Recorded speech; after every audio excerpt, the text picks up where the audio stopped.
kera nkiri mutoyi ndagwara ndivuza nyene birananirana nivuza hashoboka n'ahadashoboka ni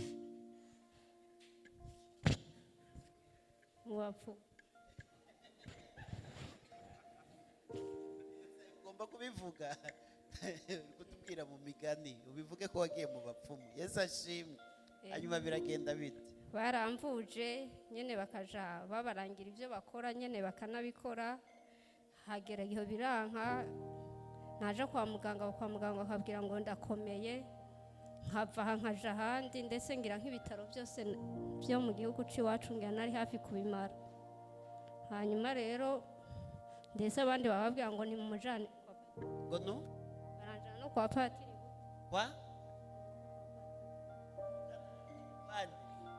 hari umupatiri i Burundi ibuta baranjanayo naho nyene biranga byarakomeje hagera aho senga Imana ndavuga ngo mana ngo naho yoba ari ingwara idakira ngo wayimbwira basi nkicara ndayizi. Hanyuma birakomeza ariko igihe kimwe kija kugera haza umukozi w'Imana avuye mu gihugu c'u Rwanda asanga muhiraho narindi yatumiwe n'abantu b'ahantu naba. Hanyuma maze kusengera aranambwira ivyo ngwaye arambwira niyo byaturutse arambwira nuko babigenje. Hanyuma maze kubimbwira nyene nabayeho nyene nk'uyikanga ariko uzakira. Hanyuma nyene genda Imana ndavuga ngo mana nyene byarananiye kwakira nyene nkomeza gusenga ariko ngatambaraga afise nyene mwanya umwe numva nabivamwo undi mwanya nkumva nyene ndafise utubaraga nyene mbana navyo igihe kirekire. Nyuma zaho nyene ndabwira Imana ngo mana ngo ndabona kuri je nabona ndi umusaraba ku muryango nifuza urupfu ndarubura.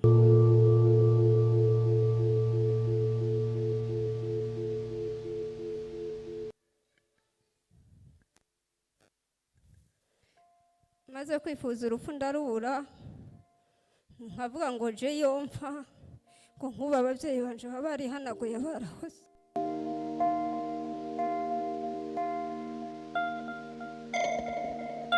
Ugeraho wifuza urupfu karubura. Yesu ashimwe. Uba wababaye cyane. Nyuma zaho ndetse nanje nagerageje kwiyahura shaka kwiyahura ariko biranga. Bibiliya iratubwira ngo iyo wifuje umugore w'undi muntu nubwo utawe wasambanye uba wamaze gusambana. By'ukuri ntabwo niyahuye ngo mve ariko nabuze uko mbigenza ariko muri jene narangije kwigisha.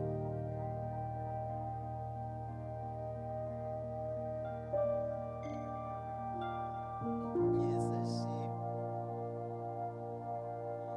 Mazaho haje umuvugabutumwa nyene wo muri Eglise ya Katolike yaravuye muri Burkina Faso yaraje kuri Mosi Gikungo ku bahazi yarabwirijwe ubutumwa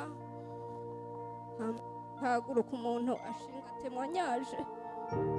Yari umuntu atagira ukuguru yari afite abana batatu yanavuga ukuntu yagerageje kwiyahura bikanga. Umutima urambwira ngo ko ugiye yagerageje kwiyahura uzica agaburira abana ngo wowe wari ubuze.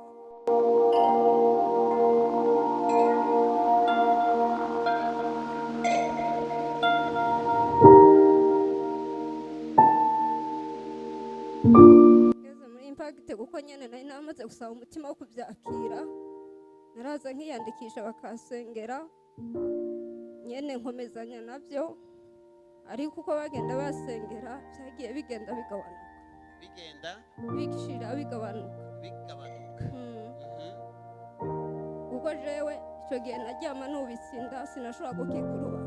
Yaryama yubisinda ntiyashobora gukika urubavu niko bavuga. Imbavu kuryamisha urubavu. kuko njyamishije urubavu numva iyi pariti igiye ukwayo iyindi ukwayo, nkakomeza kwama numva afise ikintu c'uburemere mu bitugu, nkama numva mbenga nama mpesa uruswa. Hanyuma rero byageze aho nyene bigenda bishiraho gake gake. Ku Cumweru twariko nyene yarabwirije pasiteri turasenga, ngeze hariya igihe hari Pita niho nari negereye ku gihome, numva umuntu ikintu kimbwira muri je, uzi ko nakize mu bitugu. ngo yumvise ikintu bimubwira ngo uzi ko wakize mu mugongo. Ubwo nyene narasenze nyene ndashima ndataha, ariko shima Imana by'ukuri uyu munsi ntabwo nari naje nje gushima, Mwuka Wera yavyereketse pasiteri. Rero mpagaze ngashima Imana yuko ari umunyamwuka, kuko aje adufasha kwishura amadeni dufitiye Imana. Yesu ahabwe icyubahiro, Yesu ashimwe. Ubu mu mugongo hameze hate? Ubu narakize njyama uko ashatse. Uryama uko ushatse, uragarama ugakika urubavu haleluya. Mbega Imana, ariko mw'abantu mwe, ariko nimubona ko iyi Imana ikwiye amashyi menshi. Haleluya. Ikindi nashoboye igira kabiri, mu gihe cya covid nagwaye anemi, ntikena ry'amaraso mu Kinyarwanda, mbura amaraso nkama ngira isereri, nkibaza kumbure ko noba ngwaye amaso. Hama mbiganiriza umuganga twari tuzinanye, arambwira tuzoze ndakugira examen turabe ikibazo ufise. Hanyuma naragiye by'ukuri sanga mfite amaraso 6 n'ibice 5. Nyamuganga arambwira ati by'ukuri uri kugenda kuba ugenda n'imbaraga za Nyagasani, ubundi warapfuye. Ati ubundi warapfuye. Arabisubiramo yabimbwiye inshuro 3, arambwira ati rero genda ushake uburyo kugira ngo tugutere amaraso kuko nta yandi mahitamo. Naragiye nyene ndahamagara abantu nyene bavandimwe banje, ndashaka amafaranga barantera amaraso. Banteye amaraso nyene, nyuma ndaja muri controle sanga amaraso ameze neza. Ariko muri uyu mwaka mu kwezi kwa 4